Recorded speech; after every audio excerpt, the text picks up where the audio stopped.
Read means go back to religion, right? To bind back to, from a Greek word. To bind back to. So in actuality, black people never gotten away from something that they had to bind back to. So we never needed a religion. That's our problem. We have a religion.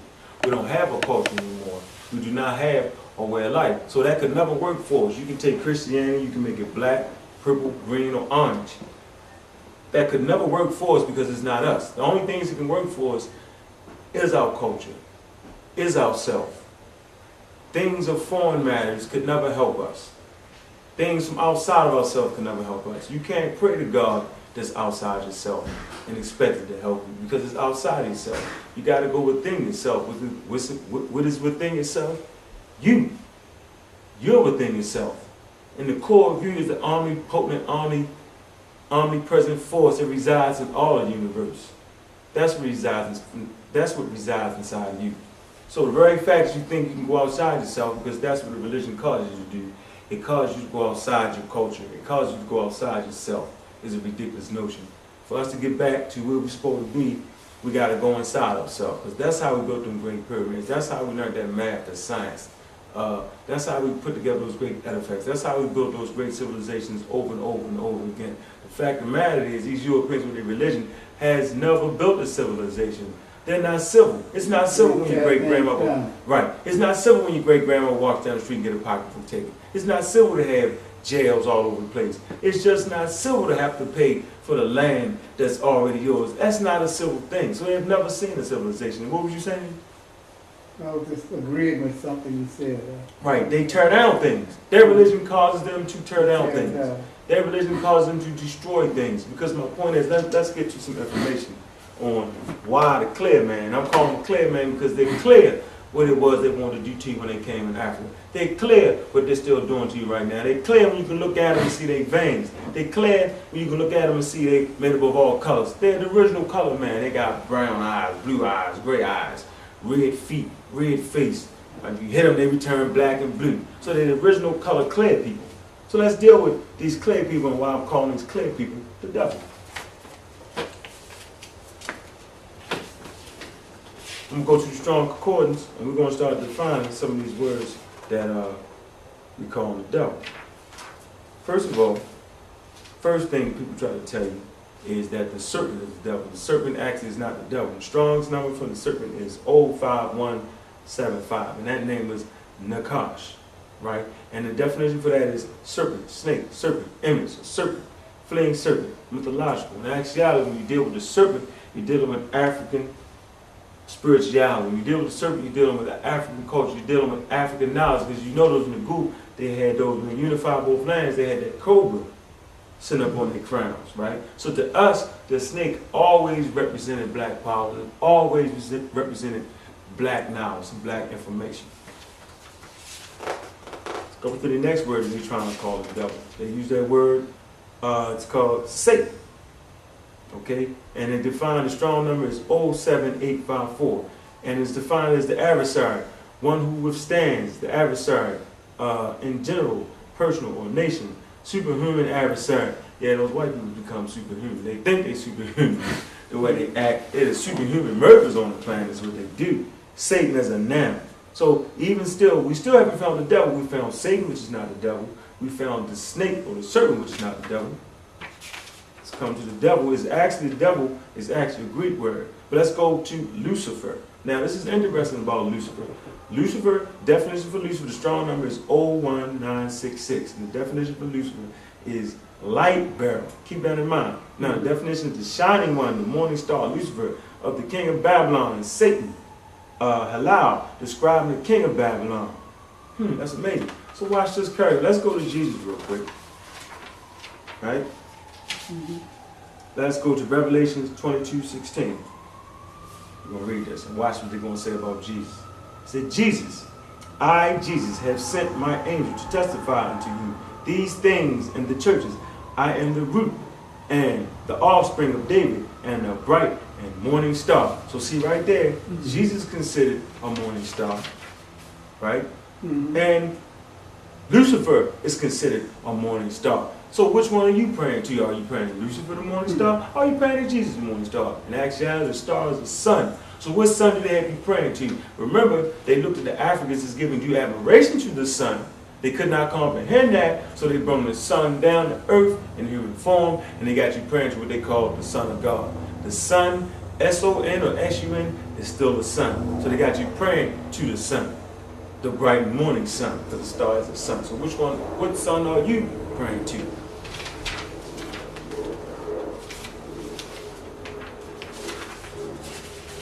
Let's get to the term, my favorite term, the devil. In the Greek, you find the devil. You don't even find the devil in the Old Testament. You find Lucifer, you find Satan. In the New Testament, the word for devil is diabolos. Now watch this. The definition for diabolos, the Strong's number is 1228. Diabolos, prone to slander, slanderer, accuser falsely, culminator, false accuser, slanderer. Metaphor applied to man. It's a metaphor applied to man who, by opposing the cause of God, may be said to act in part as the devil or side with him. So Elijah Muhammad was right when he said the white man was the devil, because the white man was the devil when he opposed the nature in the form of the water. The white man was the devil when he formed the nature in the form of the air, when he pollutes the air. The white man is the devil when he opposes the earth in the form of the nature, when he explodes his nuclear weapons in the earth. The white man is the devil when he opposes nature in the form of the African, when he enslaved you for 500 years. And he continues to keep you mentally enslaved. He has never let you go. He was the devil when he did not help you in Hurricane Katrina. When he didn't drop that water down there, when he didn't let those MREs be dropped down there for 7 days, when he gave you no help, when he put in martial law, he was the devil. That's why we say the declared man is the devil, because he opposes nature. That's a real term, man. That's in your Bible. So real quick, not really trying to get off task, I want to deal with this Jesus character because it's real interesting. I'm just curious to find out what Jesus are these Christians following. So you come to Strong's number 2424, right? And they say Jesus Jehovah is salvation. Jesus, the Son of God, the salvation of mankind, God incarnated. Now watch the second definition. It says Jesus Barabbas, right, was a captive robber whom Jesus begged Pilate, who the Jews begged Pilate to release instead of Christ. So right then and there on the cross, besides Jesus, right, is Jesus Barabbas. They never tell you that there's another Jesus that was right there. Barabbas. The Bar meaning son, Rabbis. Is a rabbi, son of the rabbi Jesus. So was this Jesus' son? Although we understand there is no Jesus. But they never tell you in terms that out of those two thieves, one of them name was Jesus too. Okay, then it comes down and says, Yahshua, it says Yahshua was a famous captain of the Israelite, Moses' successor, Acts 7:4-5. Hebrew, Yahshua and Jesus the same name. Okay, then comes definition 4, it says Jesus, the son of Eliezer, one of the ancestors of Christ, Luke 3:29. Then it says Jesus, surnamed Justice, a Jewish Christian and associate of Paul in the preaching of the gospel, Corinthians 4:11. So right there, you got a Jesus whose surname is Justice. So I just want to know, what Jesus have we been praying to? That was pretty interesting there. I'm thinking that was there. Let's get to a term I've been using. I've been using the term the ghoul or the nigger. Let's get back to the ancient roots of the term nigger. Let's see.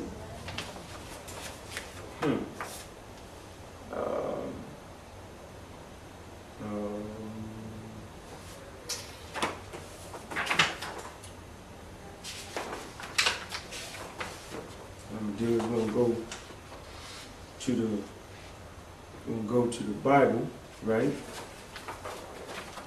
The scripture we're going to go to is Acts 13:1. We're going to find out what nigger was.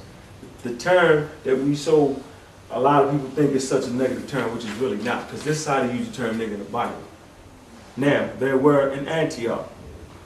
Now, there were in the church that was at Antioch certain prophets and certain teachers, as Barnabas and Simeon, that was called nigger, and Lucius, and Cyrene, and Manian, which had been brought up with Herod, the Terror, and Saul. So right here, Barnabas, so certain teachers and certain prophets in your Bible in the New Testament is called nigger. They spell it N-I-G-E-R. The Strong's number for that is 3526. And let's get a definition on that.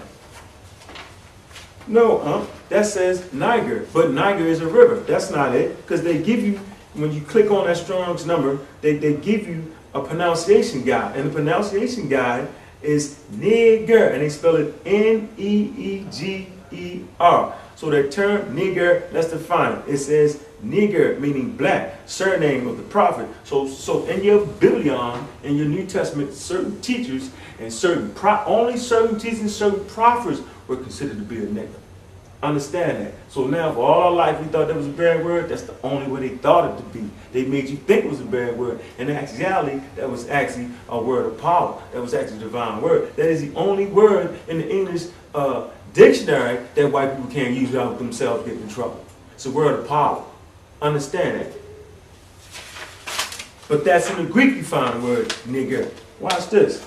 Let's go to Aksum or Ethiopia and find what that word is. In Ethiopian Aksum, you find the word niggers. So when I said the ancient Nagu or the ancient niggers ruled all of the continent, let's see why. It says niggers. Niggers is an Aramaic word for king. So the word nigger is used for being a king, right? And the term nigger, niggas means king of kings. So when I was saying that the ancient African Nagu or niggas ruled the whole planet, I was right. There was the king of kings who was considered a nigger. And all you got to do is go to Acts Jeebus and type in N-E-G-U-S, right? But it's called Acts.com. Type in N-E-G-U-S, right? And you're going to see that word come up. And all you got to do is click on it and what it sounds like, and it'll say niggas. Niggas. Understand that. That is your ancient word. See, the thing that really got you going is they didn't have vowels back then, but you still got that N-G-S. Right?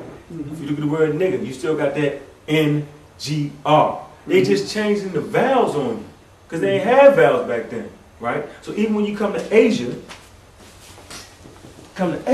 right, you got the niggas, the N-A-G-A-S, the niggas. And if you look at American presidents in early America, in early Asia, right, edited by Nick Rushidi, right, I'm very certain, right, you'll see the niggas, the serpent ones, those who had the ability to raise the kundalini energy from the basement spine up to the pineal gland, was called the niggas, that serpent power. The niggas, which means snake. Back to that snake again, back to Genesis chapter 3, where the niggas was in the garden giving you the truth, and God was actually lying. Read it for yourself, chapter 3, and you'll see who was telling the truth who wasn't. There was a nigger there giving that serious information. So we found these niggas in Asia, we find these niggas in Greek culture, we find these niggas in the hood, under my nigga, we find that. So this word nigga is a divine word that if truly overstood exactly what it is, it brings back your divine right, your true knowledge of self.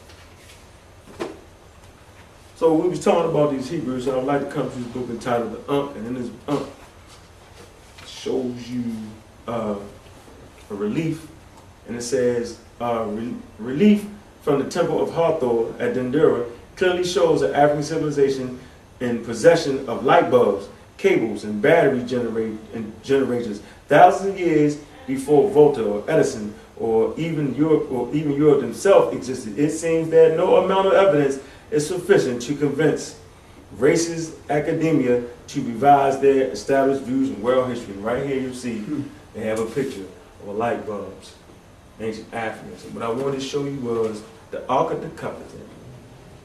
And all the Ark of the Covenant is, in actuality, that's the Ark of the Covenant. And all that Ark of the Covenant really is, it's an ancient battery. Let's see if I can find what he's talking about in the Ark of the Covenant.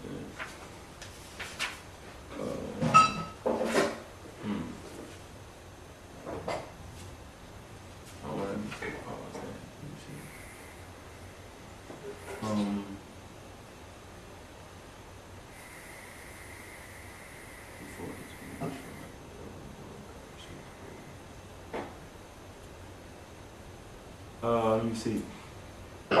A Leyden jar or capacitor is constructed by placing an insulating material, usually wood or glass, between two sheets of metal. This invention was known 5,000 years before in ancient Egypt. Shrines were built of wood and covered with sheets of gold, inside and out, then charged to protect scarred objects placed inside. One of the most famous of these shrines was the Ark of the Covenant, built by Moses the Egyptian to protect the tablets of the Ten Commandments and to serve as a reminder of the presence of God. Once charged, this portable shrine was lethal if touched, as was evident in the Old Testament account.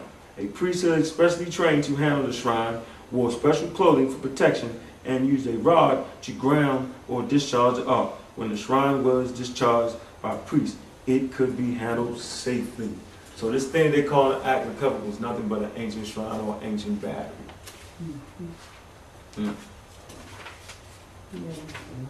Get a look at that, because you know we were in possession of electricity. Electrified. Because we had electricity because of the Ankh right there. Ankh shows you that. Look at that Ankh. It's really a conductor, which you know this is the key to the universe, which conducts all energy, all knowledge, the womb from which all things come from. It represents our everlasting life, because all life comes out the womb, the blackness. Let's see, so what I want to deal with now, let's deal with some of the literature. Let's deal with some of the mistakes in the literature. That's important. So I'll come to 360 questions to ask a Hebrew Israelite about Malachi. Okay, what we'll do is see if we can find some of the mistakes here they're dealing with. Let me get that.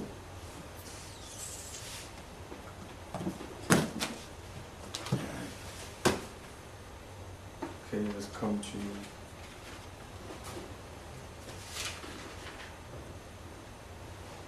I'm going to 2 Samuel. 2 Samuel.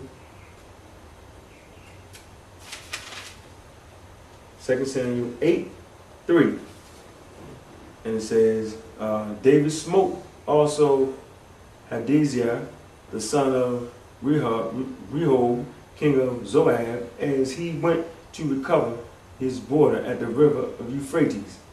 And David took him 1,000 chariots and 700 horsemen and 20,000 footmen. And David David huckened all the chariot horses, but reserved of them for 100 chariots. So we got this. So right here is saying, right, that is 700 horsemen and 20,000 footmen. Come over here to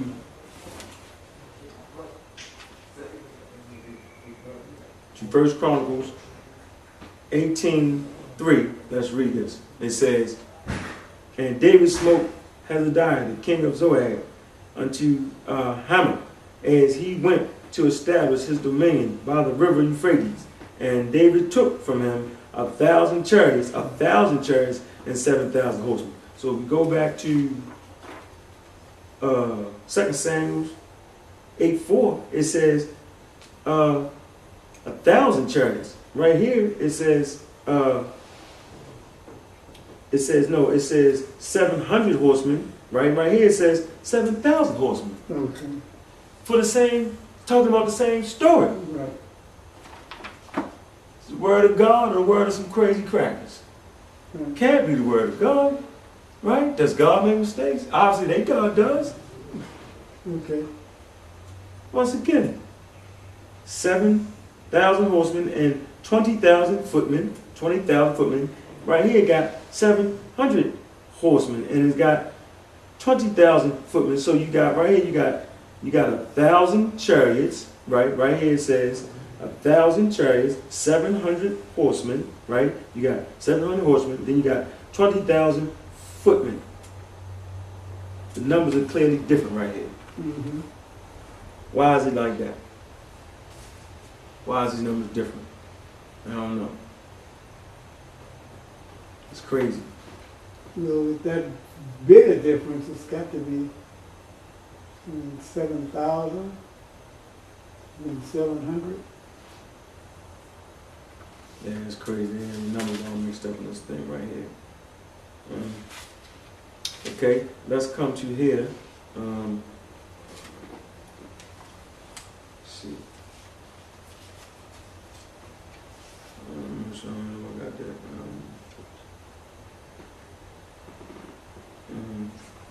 Let's come to this chapter, right? Let's come to 2 Samuel 24. 1. This is what God and the devil was saying the same thing. And again, the anger of the Lord was kindled against Israel, and he moved David against them to say, go number Israel and Judah. For the king said to Joab, the captain of the host which was with him, go now throughout all the tribes of Israel, from Dan to even Beersheba, and number ye the people, that I may know the number of the people. So the anger of the Lord was kindled against Israel, and he moved David to number them. So let's come over here to 1 Chronicles 21:1. Right. And Satan stood against Israel and provoked David to number Israel. Is that not the same thing the Lord did? Provoked him, was angry, provoked to number Israel, right?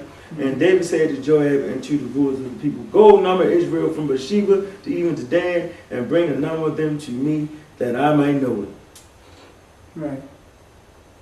Because in this book, God and the devil is one and the same. You get rid of God, you get rid of the devil, what you have Maya. You have true balance, man. You have peace, you have order, you have righteousness, you have reciprocity. It's crazy, right? Let's see what we got here. Let's come in here and see what we get here. Let's see. See if we come with some of these mistakes.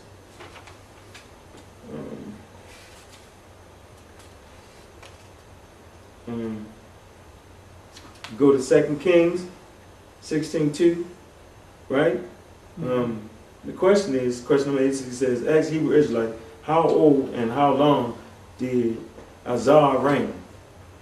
Okay, in 2 Kings 16:2 it says, 20 years old was Azar when he began to reign, and reigned 60 years in Jerusalem, and did not that which right in the sight of the Lord and the Lord his God, like David his father. And then 2 Kings 18:2, right, same book, it says, 25 years old was he when he began to reign, and he reigned 29 years in Jerusalem.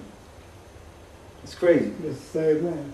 20 years old right here, but then it's 25 years old. So which one is it? Right. That is talking about the same son. It's talking about the same thing. It's talking about how long he reigned, how long the king actually reigned, right? Yeah. Okay, let's deal with 2 Samuel 24:9. It's going to just have a major number of differences. And Joab gave up the sum of the number of the people unto the king, and there were in Israel 800,000 valiant men that drew the sword, and the men of Judah were 500,000 men, right? Then 1 Chronicles 21:5 says, and Joab gave the sum of the number of the people unto David, and all they of Israel were 1,000 and 100,000 men that drew the sword, and Judah was 400 score and 10,000 men that drew swords. See, the numbers is different again. All right, let's come here.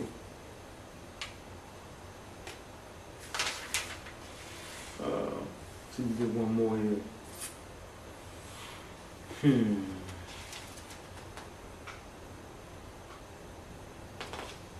Got that. Let's see.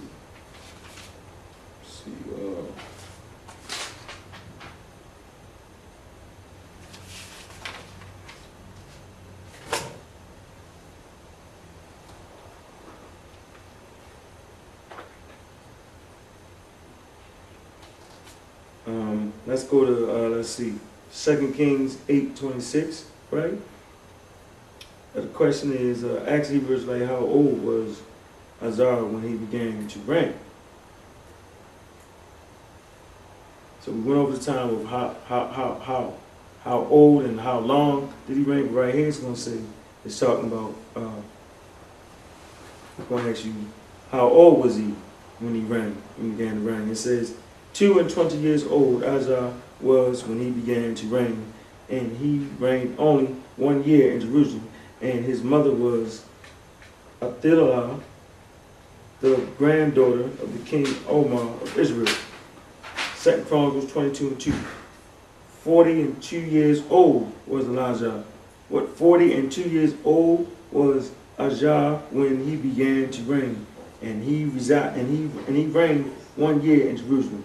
His mother's name was Athaliah, the daughter of Omar. You still mad? It's still on? Mm-hmm. Okay. Right there we got those different things, different times when he reigned, how old he was when he reigned. What I want to do is now I'm going to give y'all some missing books that you can find within the Bible. Because in the Bible we got missing books. Okay, let's see. Numbers 21:14. Right? So let's go to Numbers 21:14.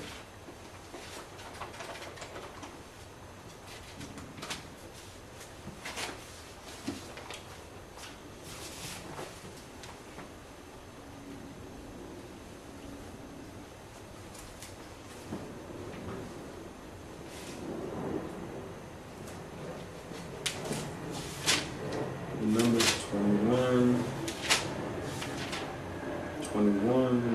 14.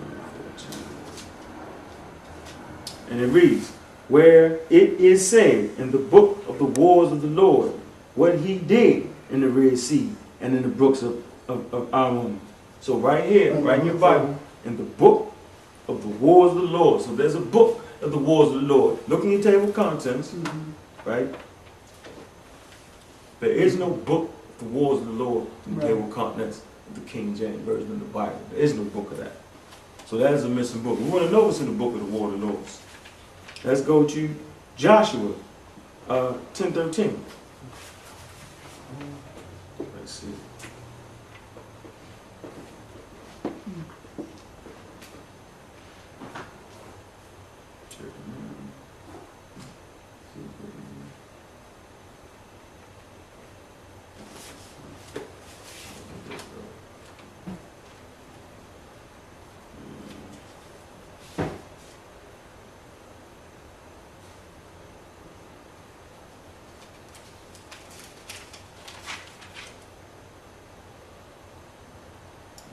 Fine.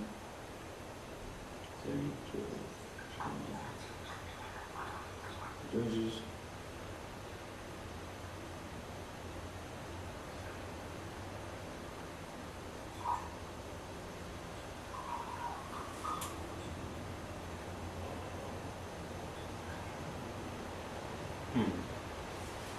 Now it's the book of Joshua. That ain't that shit. Is that Numbers? Okay, let's go to Numbers 10:13. Let's see. Let's see, Numbers 10:13. Got me looking for the book of Joshua. They ain't got a book of Joshua. In the table of contents, I'm looking for the book of Joshua. Ain't no book of Joshua. You don't? Oh, no.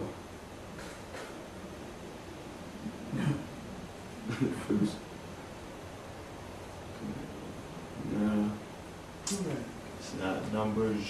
I don't know where that book was at. Let's go to 2 Samuels. Go to 2 Samuels.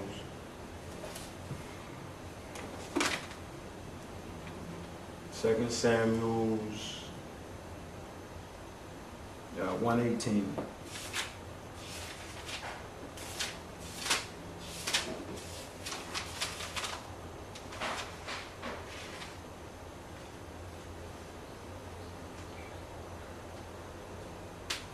And it says, 2 Samuel 1:18.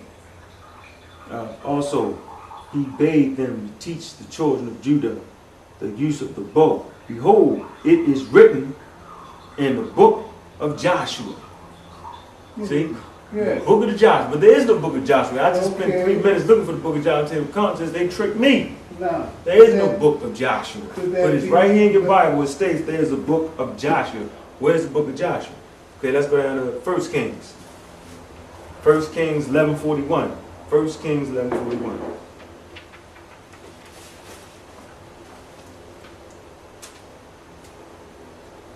First Kings 11:41. 1 Kings 11:41. Let's see what book we had missing. And the rest of the acts of Solomon, and all that he did, and his wisdom, are they not written in the books of the acts of Solomon? Where's the books of the acts of Solomon? It's missing. There's no such thing as the books of Acts of Solomon, but it's mentioned right here in your Bible. As if we read the thing, it's saying, is it not mentioned? And read it again. It says, and the rest of the acts of Solomon, all he did, and his wisdom, are they not written in the books of the acts of Solomon? How could you ask me that question when I don't have access to that? I don't have access to that, right? Right. So there is no book of the acts of Solomon. None that I found, none that I know of. Anybody know that? But it's right in the Bible. Let's go to this. Let's go to 1 Kings 14:19. 1 Kings 14:19. 1 Kings 14:19. 1 Kings 14:19. 14:19.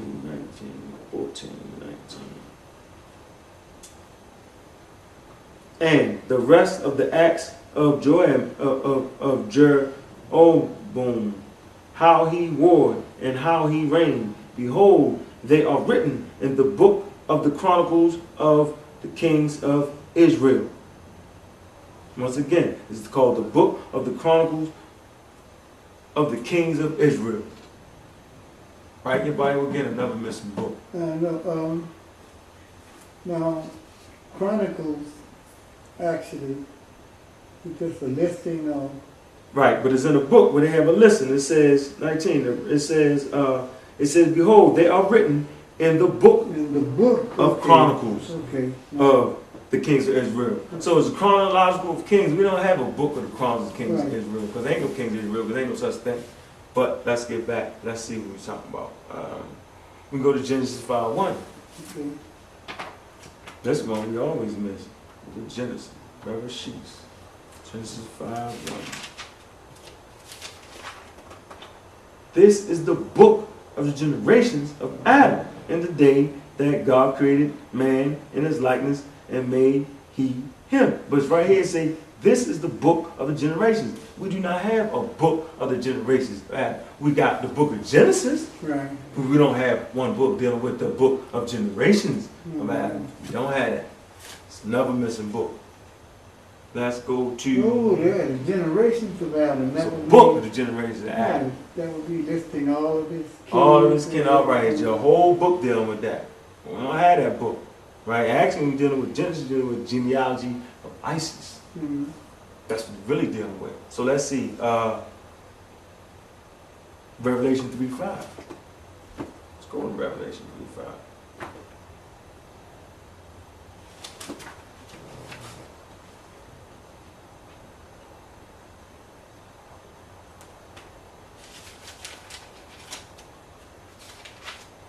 Revelation 3:5, and it says,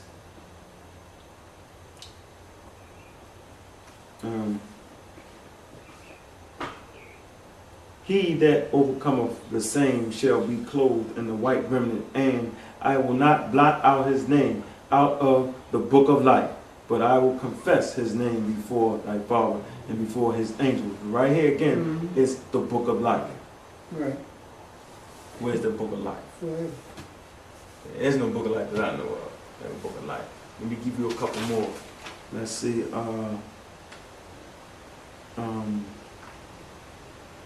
Go to 1 Chronicles, dealing with the book of the seer. Let's go to 1 Chronicles. Let's see. Let's see what it's saying. 1 Chronicles. 1 Chronicles 29:29. See what it says.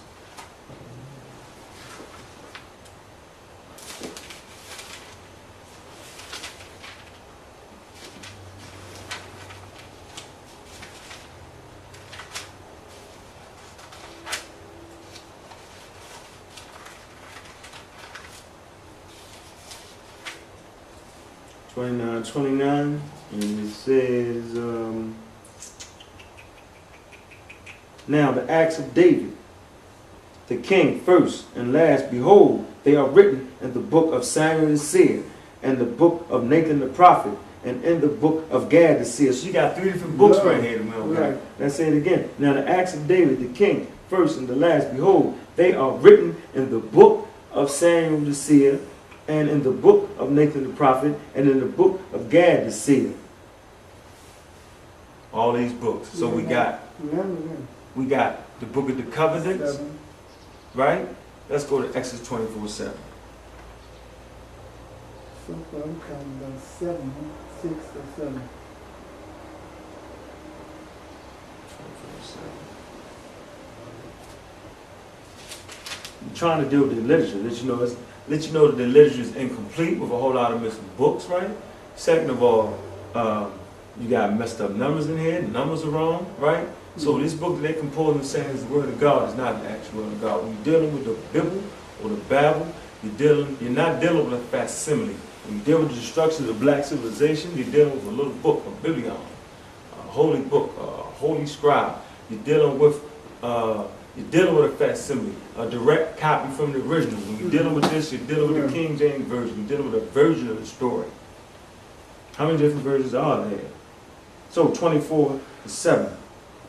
It says, and he took the book of the covenant and read to the audience of the people, and they said, all that he has said, he will do and be obedient. So here again, he took from the book of the covenant. That's in Genesis 24:7. For the information, right here in their Bible. Remember, any Christian will tell you that no man has seen God at any time. Right. I'll tell you that, right?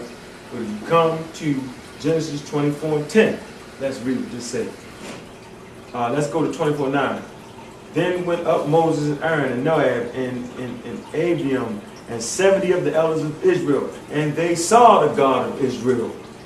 And there under his feet, as it were paved work of sapphire, stone, and as it were in his body of heavenly and his cleanness. And upon the noble of the children of Israel he laid not his hand. And also they saw God and did eat and drink. So right here it's stating clearly that these people saw God. Who was happy to eat and drink with God, something crazy like that. But they did see God. If you go to the book of John, it tells you no man has seen God at any time.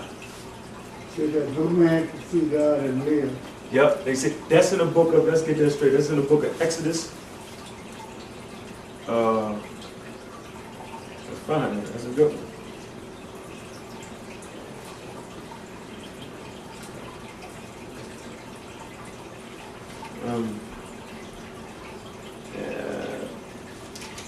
No man has seen God, no man has seen God and live. You got that right. That would be Exodus 33. Hold up.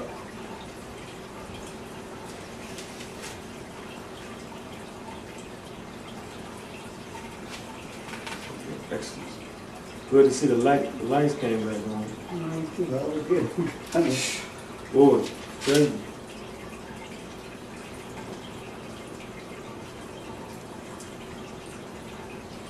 You go to Exodus 33.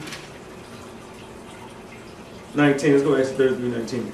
And he said, I will make all my goodness pass before thee, and I will proclaim the name of the Lord before thee, and I will be gracious to whom I will be gracious, and will show mercy on whom I will show mercy.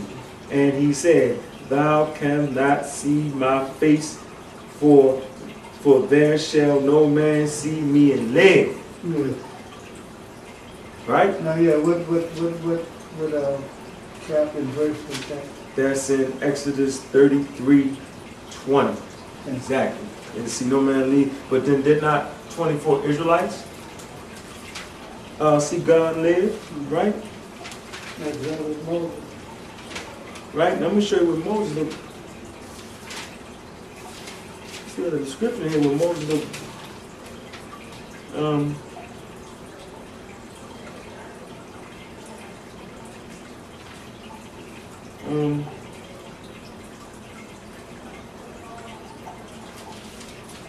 let's go to 33:11, right before that. Mhm. It says, and the Lord spoke unto Moses face to face. The word face to face is fanim. That's face to face. And watch this in case you try to get slick, right? It says, and the Lord spoke to Moses face to face, right? Then it said, as a man speaking to his friend. Mhm. As a man speaking to his friend, Moses was face to face with God. But then it just say Moses, no man can see God and live. So we got the elders of Israel, right, saw God and they live, right? And then you got Moses looking at God face to face. So which one is it? It's a contradiction there. Yeah. Which one is it? So I'm showing you here that their document, these so-called Hyksos in Hebrew, right? It's a faulty document. And by the way, the document, they really have no starting point exactly for when that Old Testament was written. You can pretty much mark when that New Testament came in. Somewhere after 325 AD, the Council of Nicaea, when they started putting together these different books. Constantine was the Roman emperor to accept Christianity. What he did was he took that group with the most power and went with that group, right, to overthrow the government. So he used that religion as one of the tools to overthrow the government to put itself in power. All right? So even when you're dealing with the first 5 books, let's see if I can find it in the signs and symbol of mortal man, right? Let's see what they gotta say about the 5 books of Moses. Let me see if I can find it here.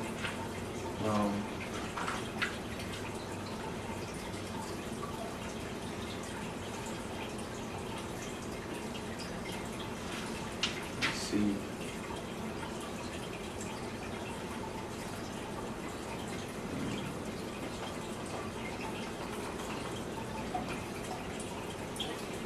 See, I believe that's on page. The mortal signs and symbols. You go to page 240 by Albert Churchwood. This is it. The Pentecost.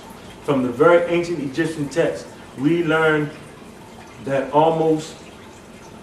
that amongst the 36,000 books ascribed to Tahuti, there was a peculiar collection known as the 4 books. These had the title of the Old Book, the Book of Destiny of Man, the Great Book, the Book to be as God. These 4 books were probably in the temple at Anu or On, where Osiris or Moses was a priest who was profoundly learned in the wisdom of Egypt. And these books form the basis of the Hebrew Pentecost. And although the number now is 5, does not coincide yet. The books originally assigned to Moses were 4 in number only and not 5.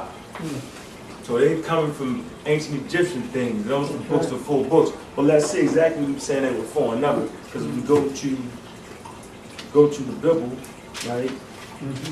First 5 books is described in Moses. I don't know how, because as I proved earlier in the lecture, there was no Hebrew writing until 8th century BC. But let's come to, you got Leviticus, Deuteronomy. Now let's come to the last book of Deuteronomy, right? And let's see how there's only 4 books, and this book could not have been described to Moses. Let's see, chapter 34.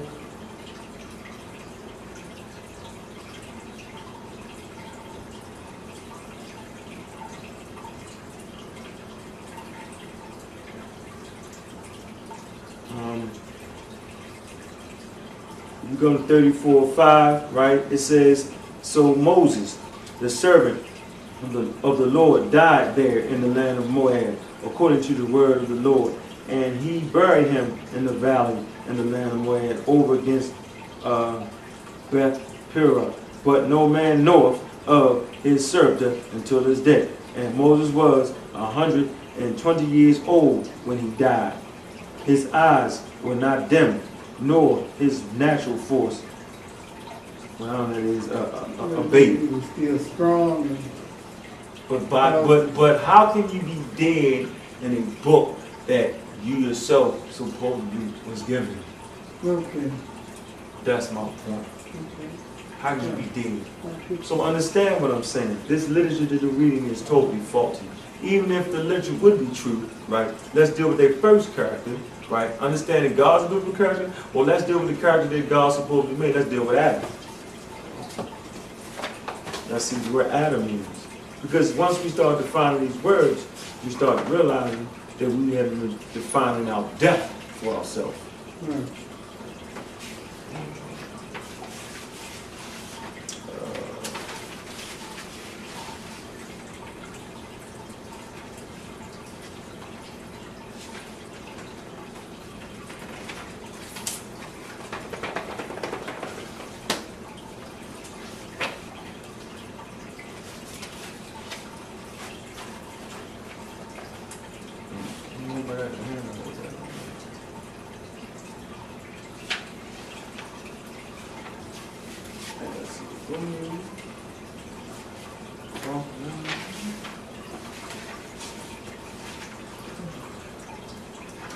Okay? We'll go to the Strong Concordance again. It's going to be shocking for some people. Okay. You got Strong's number 0119, right?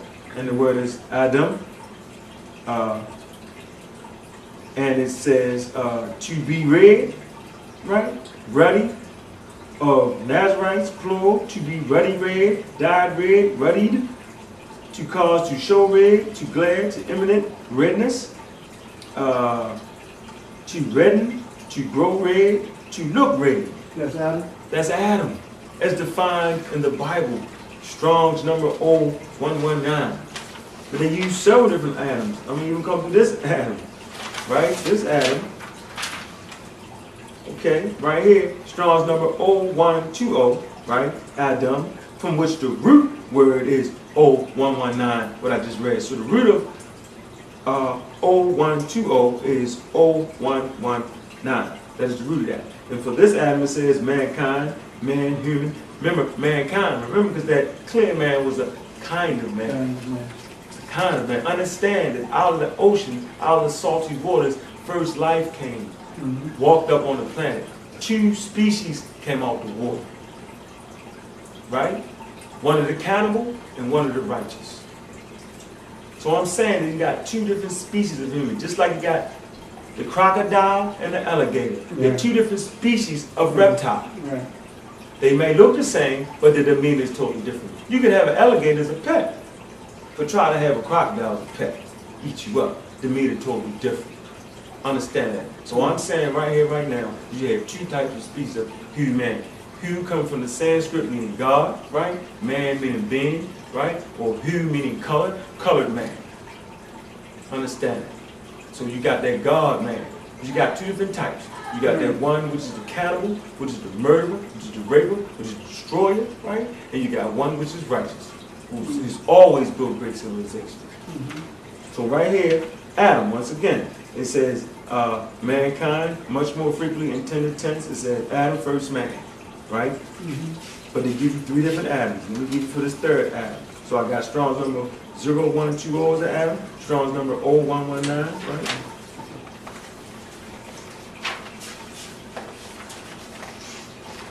And then we come into Strong's number 0121, right? And the root of that is still 0120. And it says Adam, red, first man, city, valley, Jordan, right? So this Adam, even if the whole story was true, still wouldn't be you.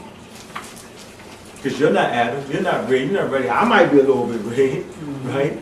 But that first what they call so-called man, right? That black African, that Ethiopian. Ethiopians you see today aren't even the original ones. The original Ethiopians would have had that coarse hair, would have had that good melanated hair like yourself. Right.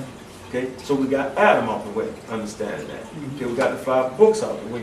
We got the faultiness in their thing. See what they're trying to teach you is, they're trying to teach you that God is separate from himself. But the truth of the matter is, when you look at anything, you're only looking at one thing. And that is the thing that has always existed. There is only one thing, and there's different aspects of that thing. Different expressions of the original aspect. Right. There is nothing else but that one thing. Thus you have the one God, but understand they give you more than one God. What they say is, they say God's up there, you're down here. So you got the God up there, and you got the God down here. So they don't really know what they're talking about. They have no idea. So let's see. What else I got? No. Let's deal with some of the people that was amongst this coalition. Let's deal with one in particular, the Minoans. It was said some of the Minoans were kind of mixed within the Hyksos, own rules. Let's get a look at what these Minoans would look like. Understand that in 1400 BC it was an explosion at Thera, the island of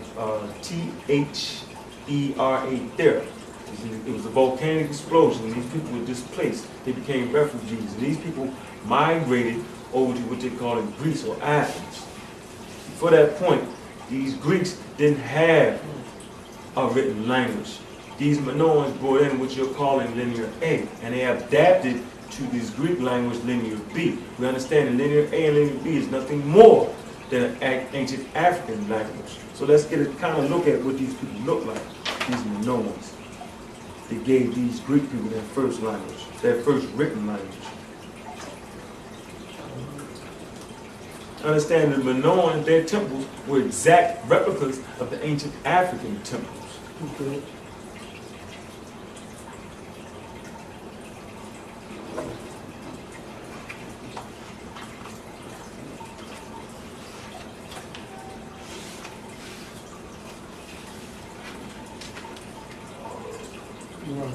Look like he might have got some braids in his head.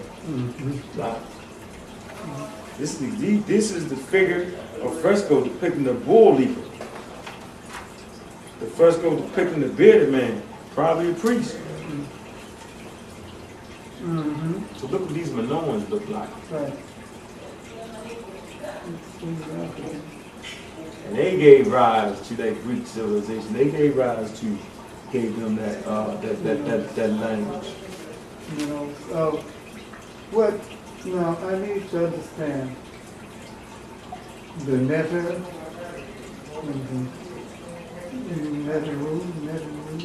and I said it right. Yeah, I'm sure, yeah. We are different, that's culture, or that's The nature, netter, you get it from the word nature. nature. So we deal with the different aspects of nature. We ourselves are different. We are an aspect of nature. Because there's only one thing that exists, and that is the original existence that has always existed, from which all things exist. All you're looking at is different aspects and different expressions of the original existence. So when you look at anything, you're looking at the original existence, just different aspects of that. So when they said the nature, they were just saying the different powers, different forces, different energies. And I said the other word, right? Natural. The netaru, you have the nature, the netaru. Natural. Right, you got the plurality, and you got the nature. Okay. Plural and the singular, the nature. Okay. Singular and the netaru. Okay. Not Bobby Henry. Somebody I was listening to last night was talking about some great war that they had. Europe, the rope around Europe, You know, built the wall to keep them out. no, it was supposed to have been before this particular race, species of Africans. In other words, ancient Kemet Okay. was far, there was a Kemet that existed even before the Kemet that we know now. Yeah, let me show you what they look like. Come to the generation trap integration. The integration trap generation gap by Obatashaka gives a depiction of those Twa, those Hutu, or what they call Anu. This is for the Wapins. This is Anu. This is the Anu people. And you see he got those markings on his head to show that he's the ancient of days. Okay. He's the elder. Anu, the founder of Kemet. There is no place called Kemet because they did not have no vowels. No vowels. It's KMT, Right. whatever that's saying. Right. Represented in the meta nature, right? It means the black. It means the black land. No. It means the black town or the black villages because it has a determinative. It's a circle with some crossroads in it, which means crossroads, which means a town that had crossroads in that. And it got that piece of charcoal, that black charcoal, which means black town or black city. And it got that breast there, let you know the feminine principle ruled over that black town, that black city. So that determinative, which is the crossroads, lets you know that it's a city or a town. People mistakenly say the black land is not the black land, it's the black city or the black town. But anyway, right, before that period, you got the Anu, these little people, the Twa, the Hutu, that, and the ancient Egyptians, they called them the Tango. It was called a tango, where you get the word Ankh from, because these people were superior and their knowledge was brought life to you. The Twa are the people that discovered Osiris. Or the Anu, right? The Anu. They gave birth to the Osiris, and they gave birth to best. They Chief Diddy was best, where they get the word I am the best. In the short, the Caucasus Asians call them the pygmy or the bushman, which is a derogatory term. But I like to get back and say, what did these Hebrews or did these Hyksos actually bring to ancient time by that? Did they do any building? Let's see. They built citadels, meaning they built fortresses, fences, walls, right? It says, aside from the enclosure walls, right, we're coming to the Hyksos, the new historical and archaeological perspectives, right? And it says, aside from enclosed walls, the only monumental architecture of the Hyksos period found thus far is a platform construction of a mud brick in area, which has served most probably as a foundation for a huge watchtower or small fortress. So that's all these people built. And the actuality, what these people did was let me see if I can find it. These Hyksos, they took monuments from other areas of Africa and moved them up to their capital, obvious, right? And so they moved monuments. And the strange thing about it, these Asians came in, right? When they came in, right, they started living as Africans. But they did not have the true concepts of Africans, right? But they mimicked the Africans. So even when they developed their religion, they're mimicking it. So actually, you're the original following a copy, and then you become a hologram. Because their religion is a whole mimicking of your culture, which is not real or unreal. See, these bag. I've been rolling over here.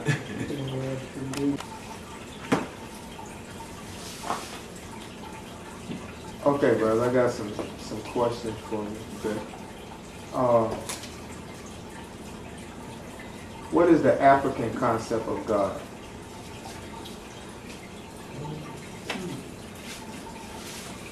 Got a piece of paper over there, Marty. I can make it real quick. And the devil. Actually, we didn't even have a devil, right? In ancient time already, right? The devil was considered a virus, right? And it made you sick. So in actuality, when these first Caucasus Asians came in contact with it, right? Everybody got sick. Thus, you have the original German or the German, because when we came in contact with them, they got sick. So that virus that these Caucasus Asians had made people sick was considered the devil. So a disease was considered the devil. And we considered them the devil because every time we came in contact with them, our people would get sick. So we named it German.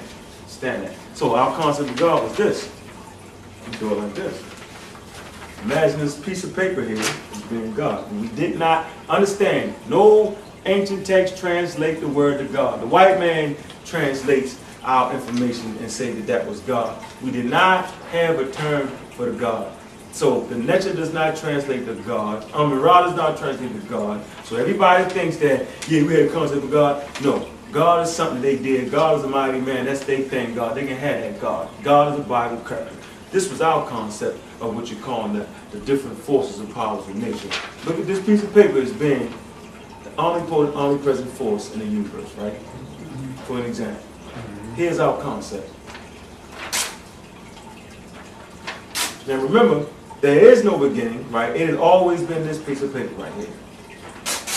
Now, if this is the only thing that exists, that thing that has always existed, from which all things exist, right? Understand, you cannot create nothing. To create something, you need something from something to make something. To create something. To make a glass of Kool-Aid, you need Kool-Aid, you need sugar. Remember, this is the only thing that exists. So, what is this thing using to make things? It's using bits and pieces of itself. It's using different aspects of itself. It's using bits of itself. So in actuality, the ancient African concept of the omnipotent force would be this. It's not these little pieces of paper, still bits and pieces and aspects of this. Is that not the same thing? Just different pieces of it, different shapes of it, different forms of it? You cannot separate that from this because that comes from this. There is nothing but the original thing. And that is a thing that has always existed. It's just remaking itself over and over and over again. Different aspects of different expressions of it. The next one, or the lower, the Badun, the powers of four. They're the same, but they're not African.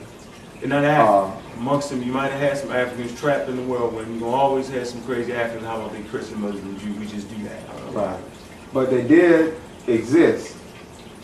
But not in the biblical sense they didn't exist. They existed in the form of the coalition that came into Africa, the easiest way in, and formed the capital of Arius and formed these people that was in Africa and was kicked out during the time they called the Exodus, where these Hebrews was kicked out by Atmos and Topmos.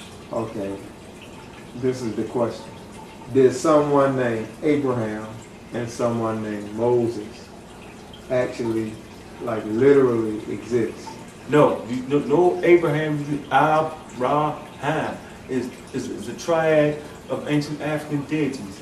Moses is nothing but a Moses. We never had a person like Moses. We never had a person like Abraham or Abraham. That is a fictional biblical character. There is nobody named Abraham because he had no land he came from, because there is no Ur Chaldee. Ur Chaldee is a name given to that area around 700 BC. Abraham was considered to be in Africa around 1700 BC. He wasn't in, as a matter of fact, if you go to the philosophy of Mayat, Hermetic Soulism exposes diabolical systems of global Europeanism by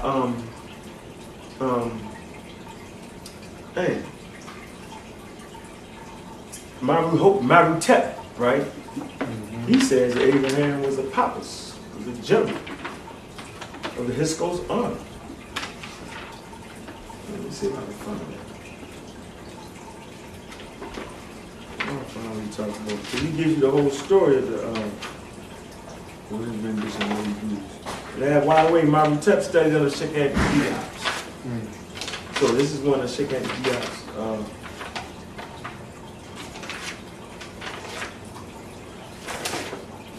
No, I can't find. Let me see.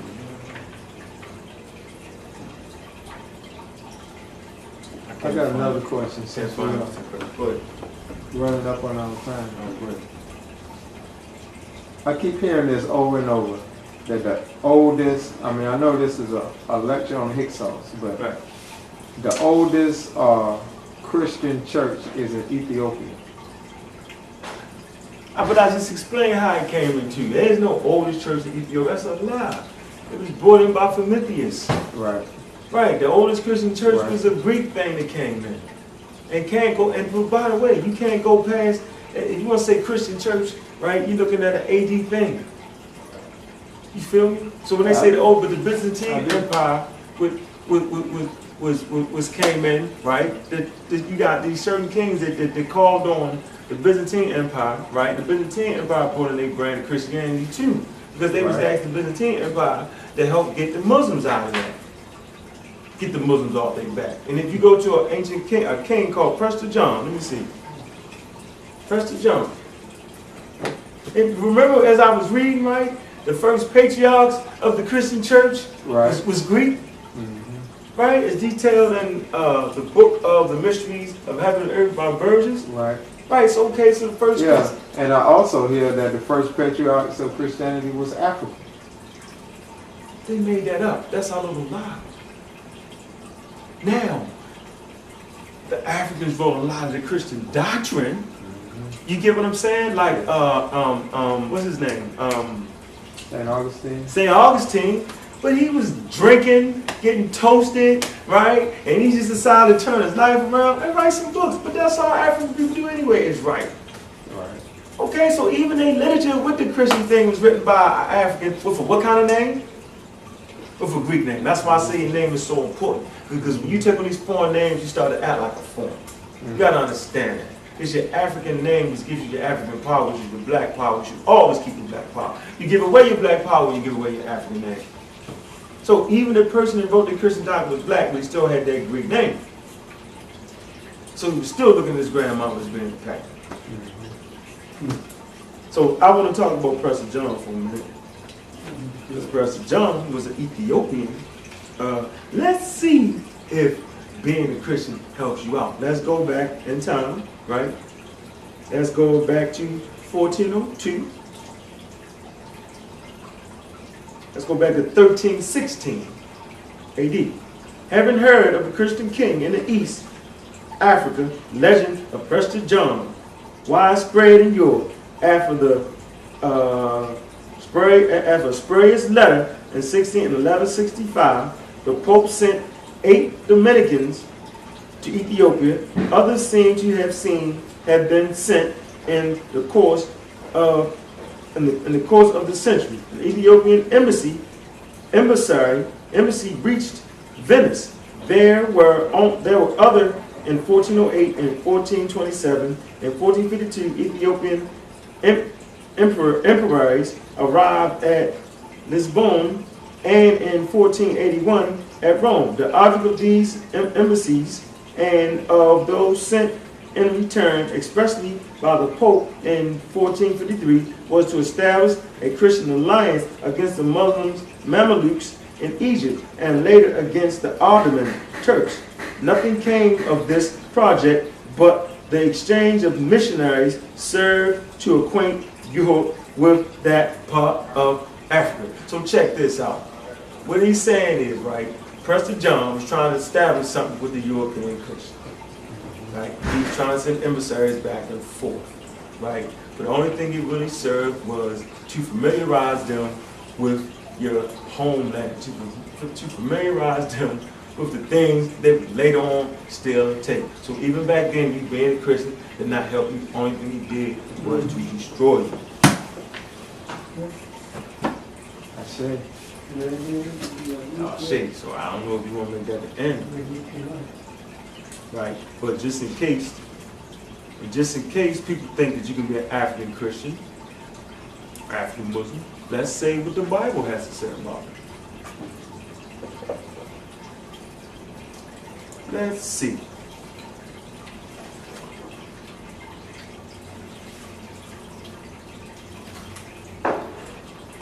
Let's see if the African Hebrews and the African Muslims and the African Christians can defeat this. The record. Can they defeat the record? Let's see. The record of 5,000 years that ended with the European conquest of the whole continent in the 19th century shows that every African state remained relatively secure and independent as long as it maintained a strict policy of excluding foreigners from settlement within its borders. The same record makes clear that whenever this policy was abandoned and the whites were admitted under any pretext whatsoever, the eventual doom of that state was certain. The single point that is being made here is that King Kaladusa and the other black leaders already had, as early as 652 AD, 37 centuries of this record before them when they allowed the Arabs to establish a permanent base of operation in their land. They ignored the record, and as other black leaders were to continue to do until the Muslim, Asian, and Christian Europe swept the continent and left the whole black world prostrate at their feet. So you Christian Hebrews, Christian Muslims, and think that you black and all that, right? All you have done is you have allowed the enemy into your head. You have allowed the enemy into your home. You have set down your demise of your family lineage. So that's our lie, thinking we were the original Christians, Muslims, Jews. Any more questions?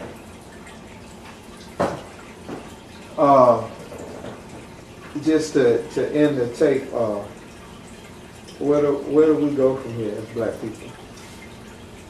How do we get from Jesus back to Heru?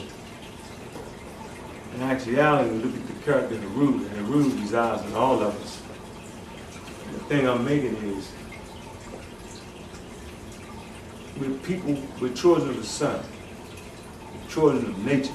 So the only way to get back to where we need to be is to go inside ourselves, and then going outside ourselves, we connect to our ancestors.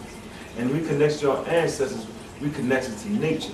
And we connect to nature connects us back to the sun. And connecting us back to the sun connects us back to the universe. And connects us back to the universe connects us back to the omnipresent force of the universe.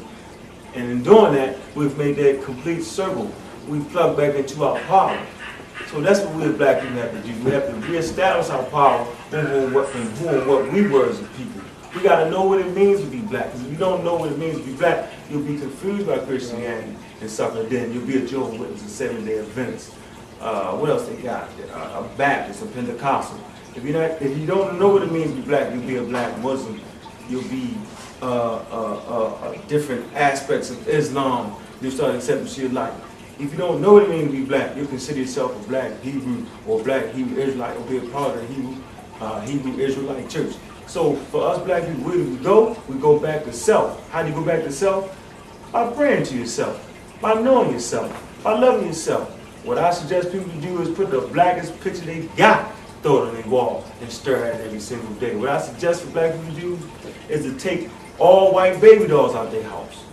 Anything dealing with whiteness, take it out your house. Understand that. Put black baby dolls in your kid. What I suggest black people to do, study themselves. Understand what it is. Don't you understand that the first principle in the universe is economics? Start getting your own businesses. Everybody can't own a business, but we get businesses, and when you get a business, start to become a total racist. Understand that you will hire no white people. Empower and hire your own people. So we must collectively get together and start working together. $300 billion annually we spend to other communities. Our money does not stay in our community now. We need to start spending black and going black. That's what I suggest we do. We need to stay black. For the people who would, okay. Go ahead. For the people who would ask, where do they start? You know, how do they start to get the knowledge that you have? Can you give us some important references? First book I suggest should be in every household is by Chancellor Williams, Instruction of the Black Civilization. Great issues of a race from 4,500 BC to 2000 AD. That's a very important book. Second book I suggest you read is Civilization or Barbarism by Sheikh Andy Diaz. Sheikh Andy Diaz is the foremost authority in black history and anthropology and archaeological records. Next book to get would be anything by Ivan Van Sertima, African Presidents in Early Asia. He also has African Presidents in Early America. He also wrote, Ivan Van Sertima also wrote, They Came Before Columbus. I suggest you get anything by Dr. Reverend Malachi Z. York-El, right? This one is Jesus Found in Egypt. You got 360 questions to ask a Hebrew Israelite to bust their head. I suggest you get Martin Obertushaka book, Integration Trap Generation Gap, a very important book. I also suggest you get by Muda Ashby, The African Origins, Part 1 and Part 2, The African Origins of African Civilization, Religion, Mysticism, and Ethnic Philosophy. And even in this book, he shows you where the Hebrewism is not African. They got a chart right here. I'm going to show you real quick. This chart he got right here. Okay, I had this chart right here. It's an example of cultural and reaction throughout history. Timeline of world cultures, right? Okay, these cultures were the start of African cultures. Okay, you got the ancient Egyptian culture, right? You got Kush, Nepal, Monroe culture. You got Mesopotamia. He does not have a star by Mesopotamian culture, right? You got the Indus Valley culture, has a star by it. The pre-Islamic Arabian culture does not have a star by it. The Aryan culture, no star. The Minoan culture, no star. Let's come down to the Carthage Empire culture. That's where Hannibal came from. He has a star. Let's come to this one we're talking about now. The Hebrew culture does not have a star, meaning Africa. The Judaism culture does not have a star. Neither does the Christian culture does not have a star. What book is that again? That's the African Origins, Book 1, African Origins. Let me go back on here again. I think he does have a star for the African Christian culture, okay? But the Roman Christian culture does not have a star. So you got a bunch of nitwits trying to make Christianity African. You got in the book, all right? You got Mayat, Kemetic. You got the philosophy of Mayat, Kemetic soulism, exposes the diabolical system of global European by Marutep. Marutep, M-A-A-X-E-U-R, Marutep, T-E-P. Introduction by Haru Ankhkakek. Top. Also have From the Nile Valley to the New World, Science, Innovation, Technology, New Dimensions in African History by Dr. Ben and John Henry Clark. Also got The African Mother of Western Civilization. Also in this book right here, I had talked about these Hyksos, what they actually bring to the table. And what Dr. Ben says, let me tell you what he says about this. I just want to add it on when we leave this out the tape. He says, let me start right here. But the Hyksos were not known at any period in history prior to the invasion of Kemet to have built one building of stone anywhere. One building of stone, you see, prior to the invasion, not building one building of one stone anywhere, or to have developed any system of high culture, civilization of the type they met in Egypt, not even remotely similar to the least of that which they met on the borders of the Sinai Peninsula that were colonies of Kemet at that period in history. Thus the fortifications at Tel Ayadi and Heliopolis attributed to the Hyksos antiquity by modern educators were in fact African, such as construction also showing no marked change, the construction showing no marked change in the characteristics of the other construction built before the arrival of these foreigners. Of course, I am not ignoring the fact that there were great builders of iniquity, magnificent structures in other African nations during that said period, such as Nubia, Kush, Zimbabwe, also in Asia Minor today, Middle East, all of which had no connection with the invading Hyksos that arrived in Egyptian Delta in 1675 BC. What I am saying now, however, is that the Africans of Kemet, structural engineering, cannot with any degree of documentary proof whatsoever be correctly attributed to the Hyksos or any other so-called Semitic race that did not already come in contact with the Africans of Kemet, Nubia, Punt, and other Nile Valley's Great Lakes culture before they were built. And like I had showed you in the historical Hyksos, the new historical and archaeological perspective, right?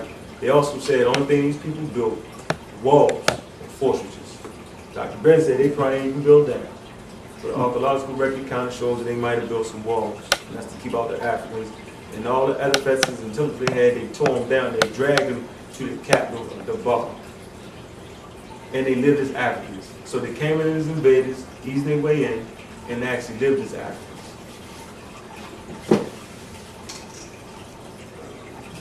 Excellent book right here, The Historical Origin of Christianity by Walter Williams. This is a must-read to have in your library. It's supposed to be coming up pretty soon with the Historical Origins of Judaism. I need to get that book. But he also has The Historical Origin of Islam. Now, this book, on this title, he says that Jesus, he says Jesus, the created creature, Jesus Christ. There has never been a man that ever walked the earth in human form of any race, creed, or color by the name of Jesus Christ. He had the same thing with a book dealing with Islam. It kind of broke my heart because I kind of like Muhammad a little bit. Come to find out, there's no such thing as Muhammad. This is an excellent book right here. Chronological of the Bible, Challenge to the Standard Versions, Dr. Bennett. The Voodoo, Quantum Leap, by Reginald Crosby, Medical Doctor. Excellent book.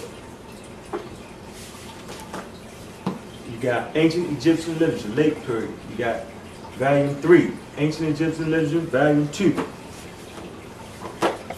got Dr. Clark, the early years. You got The Origins and Evolution of Primordial Man by Albert Churchwood. Albert Churchwood tried to get inducted into the African system. They would not let him in. How much information he had, he still could not get into that system. It's an excellent book. Wow. Dealing with the Twelve Hutu, huh? Wow. Because he was a cracker. We don't teach crackers. The Book of Beginnings, book 1 and book 2 by Gerald Massey, with an introduction by Charles Finch. That's the Charles Finch, ain't it? Is that Charles Finch? How you get on that introduction? That's amazing. I didn't know there was no introduction. Book 1, you got book 1 and book 2, Gerald Massey's. You got A Survey of European Culture. I stole this out of the library, 4th edition, out of some school books. And right here they got, they got your Hebrews. They got your Hebrews. The Hebrews. I'm going to read all that, but I'm telling you that. European culture, you'll find your Hebrews there. Crossover guys.